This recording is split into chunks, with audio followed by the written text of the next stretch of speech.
লৈ স্বাগতম মই অভিলাষ আৰু লৈ আহিছো এটা গুৰুত্বপূৰ্ণ খবৰ কংগ্ৰেছৰ 61টি আধিপত্য কৰ্ণাটকৰ বিধান পৰিষদৰ নিৰ্বাচনত কংগ্ৰেছৰ বৃহৎ জয় আৰু তাৰ পিছতেই কংগ্ৰেছ কৰ্মীৰ মাজত বিজয় উল্লাস কংগ্ৰেছৰ বিপৰীতে বিজেপিয়ে মাত্ৰ দুখন আসন লাভ কৰিছে এক প্ৰকাৰ কৰ্ণাটকৰ বিজেপিয়ে মুখ ঠেকেচা খাইছে তাৰ সমান্তৰালকৈ কংগ্ৰেছে ঐতিহাসিক বিজয় লাভ কৰিছে আৰু তাৰ পৰিপ্ৰেক্ষিততেই কংগ্ৰেছ কৰ্মীৰ মাজত বিজয় উল্লাস দেখিবলৈ পোৱা গৈছে আৰু এই সন্দৰ্ভত সবিশেষ লৈ অহাৰ চেষ্টা কৰিছো জনাই আছো টাইমেই বিগ ব্ৰেকিং ডাঙৰ খবৰ কংগ্ৰেছৰ 61টি আধিপত্য এটা গুৰুত্বপূৰ্ণ খবৰ কৰ্ণাটকৰ বিধান পৰিষদৰ নিৰ্বাচনত কংগ্ৰেছৰ বৃহৎ জয় কংগ্ৰেছে বৃহৎ জয় লাভ কৰিছে ধুলিশ্বাত হৈছে বিজেপি কংগ্ৰেছৰ বিপৰীতে বিজেপিৰ পৰাজয় ধুলিশ্বাত হৈছে বিজেপি মাত্ৰ দুখন আসনতে থমকি ৰবলগীয়া হৈছে বিৰোধী শিবিৰ অৰ্থাৎ বিজেপিয়ে মাত্ৰ দুখন আসন লাভ কৰে আনহাতে আঞ্চলিক দল জেডিএছৰো শোচনীয় পৰাজয় 7খন আসনৰ 5খনতে কংগ্ৰেছৰ প্ৰাৰ্থী জয় লাভ কৰিছে কংগ্ৰেছৰ জয় জয়কাৰ বিজেপি মৰ্চাৰ ক্ৰছ ভোটিংৰ বাবে এই জয় লাভ কৰিছে কংগ্ৰেছে 2026 বৰ্ষৰ কৰ্ণাটক বিধান পৰিষদত কংগ্ৰেছৰ 61টি আধিপত্য এক প্ৰকাৰ কংগ্ৰেছৰ জয় জয়কাৰ কংগ্ৰেছৰ এই জয়ৰ পিছতেই প্ৰতিগৰাকী কংগ্ৰেছ কৰ্মীৰ মাজত বিজয় উল্লাস দেখিবলৈ পোৱা গৈছে কংগ্ৰেছৰ কৰ্ণাটকৰ ফলাফলৰ বিপৰীতে মহাৰাষ্ট্ৰত মুখ ঠেকেচা কংগ্ৰেছৰ তাৰ সমান্তৰালকৈ বিজেপি জয়ী হৈছে কিন্তু কৰ্ণাটকত বিজেপিয়ে মাত্ৰ দুখন আসনহে লাভ কৰিবলৈ সক্ষম হৈছে ধুলিশ্বাত হৈ পৰিছে বিজেপি কংগ্ৰেছৰ জয় জয়কাৰ কংগ্ৰেছৰ 61টি আধিপত্য কংগ্ৰেছৰ বৃহৎ জয় বিধান পৰিষদৰ নিৰ্বাচনত জয়ী হৈছে কংগ্ৰেছ কৰ্মীৰ মাজত এতিয়া বিজয় উল্লাস দেখিবলৈ পোৱা গৈছে বৰ্তমান সময়ত ৰাজনৈতিক ক্ষেত্ৰৰ কাৰণে আটাইতকৈ গুৰুত্বপূৰ্ণ খবৰ কৰ্ণাটক এমএলচি নিৰ্বাচনত কংগ্ৰেছৰ জয় জয়কাৰ বিধান পৰিষদৰ ৰণক্ষেত্ৰত কংগ্ৰেছৰ বৃহৎ জয় ধুলিশ্বাত হৈ পৰিছে বিজেপি তাৰ সমান্তৰালকৈ আঞ্চলিক দল জেডিএছ 2026ৰ কৰ্ণাটক বিধান পৰিষদৰ নিৰ্বাচনত শাসকীয় কংগ্ৰেছ দলে এক অভূতপূৰ্ব সফলতা অৰ্জন কৰিছে ৰাজ্যখনৰ বিধান পৰিষদৰ 7খন আসনৰ বাবে অনুষ্ঠিত হোৱা তীব্ৰ প্ৰতিদ্বন্দ্বিতাপূৰ্ণ নিৰ্বাচনত কংগ্ৰেছে 5খন আসনত বৃহৎ জয় লাভ কৰে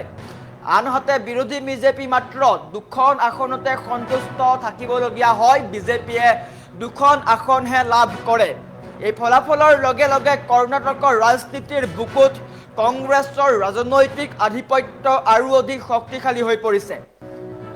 ইয়াৰ বিপৰীত ছবি উল্লেখযোগ্য যে একে সময়তে চুবুৰীয়া ৰাজ্য মহাৰাষ্ট্ৰতো বিধান পৰিষদৰ 17খন আসনৰ বাবে ভোটদান প্ৰক্ৰিয়া সম্পন্ন হয় য'ত বিজেপিৰ স্পষ্ট আধিপত্য দেখিবলৈ পোৱা গৈছে কিন্তু মহাৰাষ্ট্ৰৰ বিপৰীতে কৰ্ণাটকত কংগ্ৰেছে একচেটিয়া প্ৰদৰ্শন কৰিবলৈ সক্ষম হৈছে নিৰ্বাচনত জেডিএছ দলেও বিজেপিৰ সমান্তৰালকৈ নিজৰ প্ৰাৰ্থী প্ৰক্ষেপ কৰিছিল যদিও তেওঁলোকেও এটাও আসনত জিকিব নোৱাৰিলে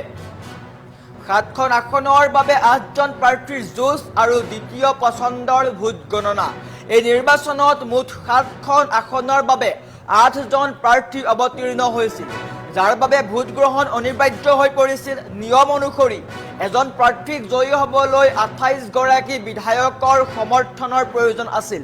প্ৰাৰম্ভিক পৰ্যায়ত কংগ্ৰেছৰ 4জন প্ৰাৰ্থী আৰু বিজেপিৰ 2জন প্ৰাৰ্থীয়ে সহজে জয় লাভ কৰে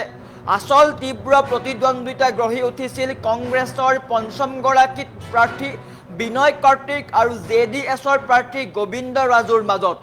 প্ৰথম পছন্দৰ ভোটত কোনো এজন প্ৰাৰ্থীৰ প্ৰয়োজনীয় 28টা ভোট লাভৰ সম্ভাৱনা নথকাৰ বাবে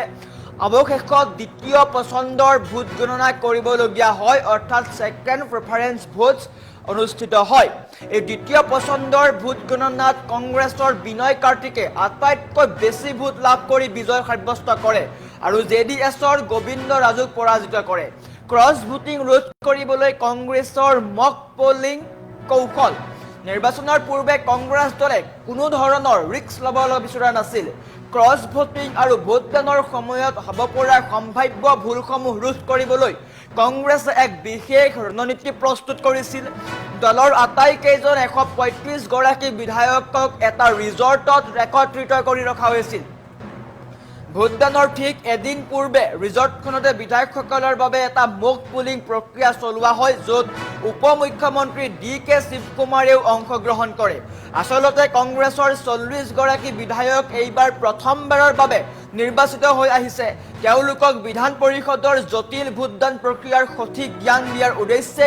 এক মক পুলিং অনুষ্ঠিত কৰা হৈছিল, যিটো কংগ্ৰেছৰ বাবে অৱশেষত আশীৰ্বাদ স্বৰূপ হিচাপে প্ৰমাণিত হ'ল। কিন্তু তাৰ মাজতে ডাঙৰ খবৰ, ৰাজনৈতিক সমীকৰণ বৰ্তমান সলনি হৈছে। কংগ্ৰেছৰ জয় জয়কাৰ, কৰ্ণাটকৰ বিধান পৰিষদৰ নিৰ্বাচনত কংগ্ৰেছৰ জয় জয়কাৰ, আৰু তাৰ পিছতেই বৰ্তমান সময়ত কংগ্ৰেছ কৰ্মীৰ মাজত বিজয় উল্লাস দেখিবলৈ পোৱা গৈছে। কংগ্ৰেছৰ একছত্ৰী আধিপত্য, কংগ্ৰেছৰ বৃহৎ জয়, বিধান পৰিষদৰ নিৰ্বাচনত জয়ী হৈছে কংগ্ৰেছ। কংগ্ৰেছ কৰ্মীৰ মাজত বিজয় উল্লাস দেখিবলৈ পোৱা গৈছে, আনহাতে হুলিস্থিয়াত হৈ পৰিছে বিজেপি।